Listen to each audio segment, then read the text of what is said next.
Bonjour, Gaming Kit au Fige avec Charlotte Noailles de Funforge qui va nous présenter ce que je considère comme la petite pépite du stand. C'est Monumental. C'est à toi, Charlotte. Chouette, est-ce que je tiens le micro? Je vais te Non, tu le gardes. Ouais. Donc Monumental, c'est un jeu qu'on a financé sur Kickstarter il y a de ça 2 ans maintenant, je ne me rappelle même plus. Et là, il va être livré, donc du coup nous sommes le 22, 21, je ne sais même plus quelle date. Le 20, 20 février, et il va commencer à être livré la semaine prochaine.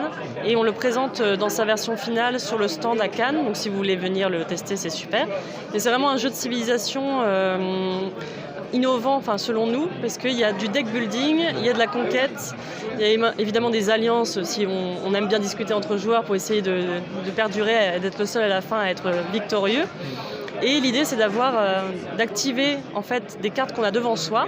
On a 3 cartes par 3 cartes et il faut toujours activer une ligne et une colonne, et c'est ce qui nous permet de récupérer des ressources. Chaque carte nous permet de récupérer quelque chose.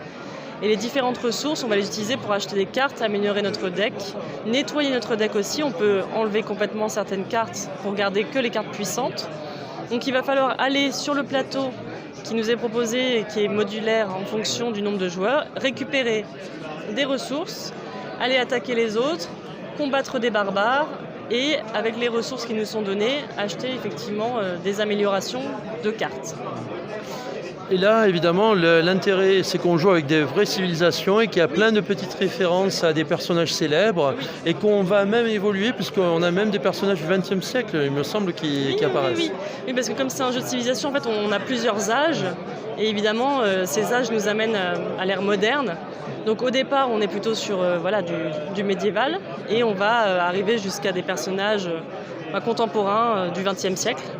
Et du coup, ce sont plutôt des héros et des monstres qu'on a rajoutés dans la campagne Kickstarter qui n'étaient pas prévus dans le jeu de base, mais qu'on va rencontrer et qui vont nous donner des capacités, des pouvoirs supplémentaires pendant la partie. Il ne s'agit pas d'add-on cosmétique, c'est vraiment du vrai gameplay. C'est du gameplay. En fait, on a remarqué pendant la campagne de Monumental et pendant d'autres campagnes Kickstarter que les gens voulaient du gameplay et non pas uniquement du purement cosmétique, ce qui se comprend. Et l'auteur avait déjà des idées, mais elles se sont très vite concrétisées dans sa tête au fur et à mesure de la campagne. Et il a pu sortir comme ça des pouvoirs de héros, des pouvoirs de monstres, et ce sont des éléments qui marchent hyper bien dans le jeu et qui n'étaient pas pensés au départ et qu'on a développé d'après les idées de l'auteur très rapidement pendant la campagne. Donc l'idée c'était que la campagne soit vivante et qu'on s'inspire aussi des commentaires des joueurs pour les intégrer dans la campagne. C'est beaucoup de boulot parce que c'est au dernier moment et c'est sur le vif, mais ça donne des stretch goals de mécaniques de jeu qui sont intégrées ensuite dans le jeu et avec lesquels on peut s'amuser énormément. Donc c'est pas du cosmétique et c'est cool, même pour nous finalement. Alors, et en dehors du KS, il y a aussi une version retail, je suppose, non? Non, c'est Kickstarter exclusif. C'est bien ça. Hein. Ouais. Donc là, après, est-ce qu'il y a un projet de développer d'autres extensions pour Monumental ou d'autres projets liés à Monumental? Sait-on jamais ?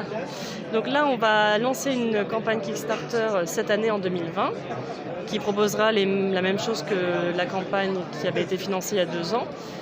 Et il y aura évidemment une extension, des nouveautés, des stretch goals qui seront proposés, mais il est probable qu'on développe aussi un jeu de cartes dans cet univers, puisqu'à la base, Monumental, pour ceux qui ont suivi le projet depuis le départ, avant d'être un jeu également de conquête, en plus d'être un jeu de civilisation, c'était un jeu de cartes uniquement.